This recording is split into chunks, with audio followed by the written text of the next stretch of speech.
A high-ranking Seljuk vizier wakes in his guarded palace to find a single, pristine dagger pinned to his pillow, centimeters from his throat.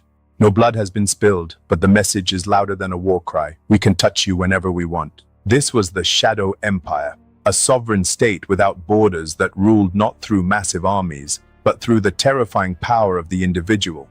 From the fortress of Alamut, they engineered a new kind of power, asymmetric psychological domination.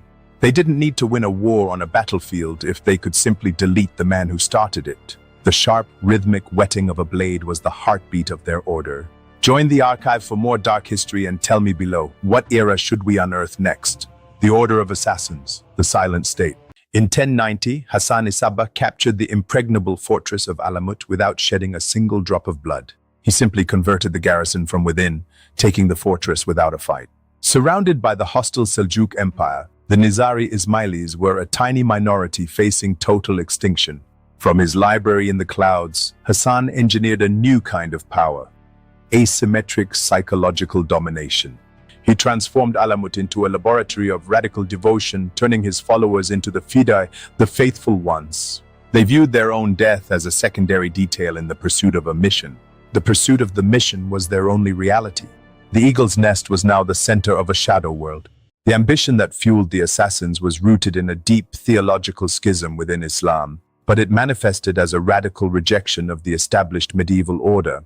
They were the ultimate outsiders, heirs to a tradition of esoteric knowledge and underground resistance. Heirs to a tradition of esoteric knowledge and underground resistance. This ancient echo of the mountain warrior archetype was refined by Hassan into a surgical tool.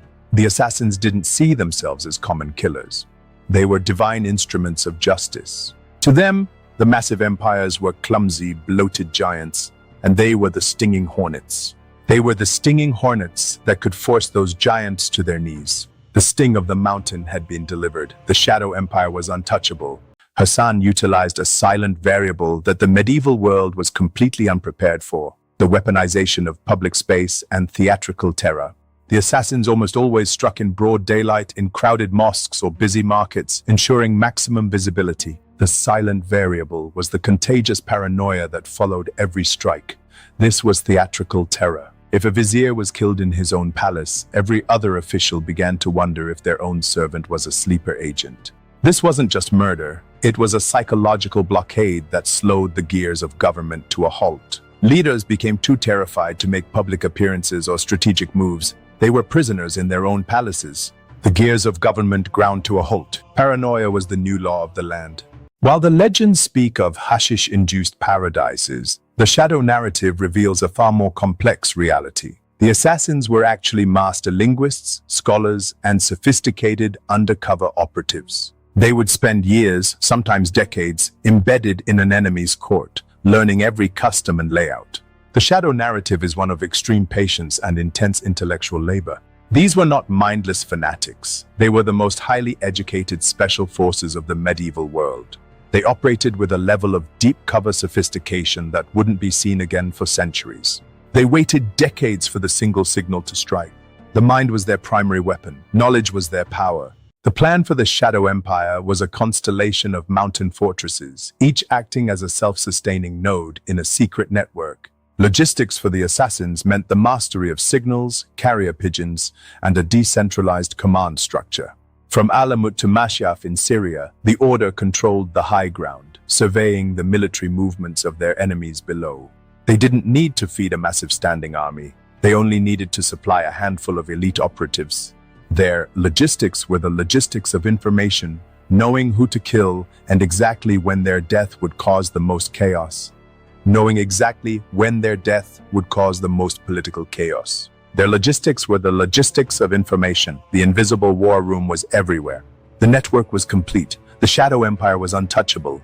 The siege of Masyaf by Saladin in 1176 reached a point of no return that redefined the order's power. After surviving multiple assassin attempts on his life, Saladin besieged their Syrian stronghold. Legend says he woke up in his tent to find a poisoned cake and a note pinned by a poisoned dagger. Realizing that no wall or army could protect him from a ghost in his own bedroom, Saladin chose to negotiate. This was the moment the Shadow Empire was officially recognized, not through a treaty of land, but through a treaty of fear. Saladin, the most powerful man in the Islamic world, chose to negotiate with a ghost. The Shadow Empire was now officially recognized. The Treaty of Fear was signed in shadow, sealing their power for generations. Inside the mountain fortresses, the friction was between the strict ascetic lifestyle and the inevitable human desire for comfort as the order grew wealthy. Over decades, the radical purity of Alamut began to clash with the political realities of running a network of states. The radical purity began to clash with the desire for comfort. This internal friction led to the Great Resurrection, where a later leader declared the end of the law. This declaration caused a massive theological rift within the order, threatening to tear the Shadow Empire apart from within. It was a Shadow Empire trying to remain invisible while becoming a major player in the world. They were becoming a major player in the very world they sought to disrupt. The internal foundation was cracking. The shadow world was at a crossroads. The cleanup of the assassins was not a diplomatic negotiation, but a total forensic erasure by the Mongol Empire in 1256. The Mongols, who had no fear of psychological warfare, brought a level of sheer mechanical destruction that the assassins' mountain walls couldn't withstand. Hulagu Khan utilized massive Chinese siege engines to pulverize Alamut. Hulagu Khan utilized massive siege engines to pulverize the mountain fortress stone by stone. They systematically destroyed the world-famous library and executed the last Grand Master. The Shadow Empire was dismantled stone by stone, its secret records burned. Its operatives were hunted to the ends of the earth. The Mongols had left only ruins in their wake.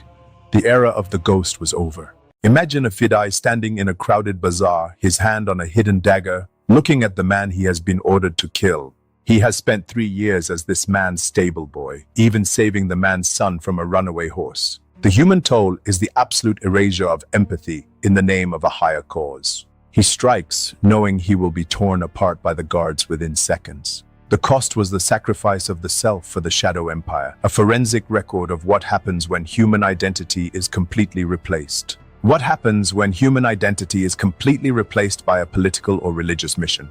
The Shadow Empire lived in the erasure of the individual. The mission was absolute, the silence was final. The Order of Assassins left a scar on time that birthed the very concept of terrorism and asymmetric warfare.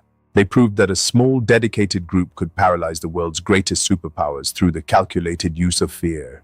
Their legacy influenced everything from the Knights Templar to modern intelligence agencies. The Shadow Empire redrew the map of the medieval mind, proving that the most fortified palace is a prison if you don't know who to trust. They fundamentally changed how leaders protected themselves, creating the seeds of the modern security state we live in today. They created the modern security state we live in today. Every palace was now a prison. The map of power had been forever altered. The shadow of Alamut never truly left. It watches us still. If you were a vizier in 11th century Persia, waking to find a dagger on your pillow, would you have changed your policies to survive, or would you have doubled down on your guards, knowing it was already too late? We judge the assassins for their cold-bloodedness and the empires for their clumsiness, but in the ruins of Alamut, we see the limit of human ambition. History is written by those who survive the blade, but the wind through the Alborz peaks still whispers the names of those who ruled the world without ever leaving their mountain. The shadow of Alamut remains, a mirror of our own struggle with invisible threats. In their ruins, we see a mirror of our own world's struggle with the unseen. The Shadow Empire, a legacy written in fear and precision. Join the archive for more stories from the dark corners of history. Final chapter closed.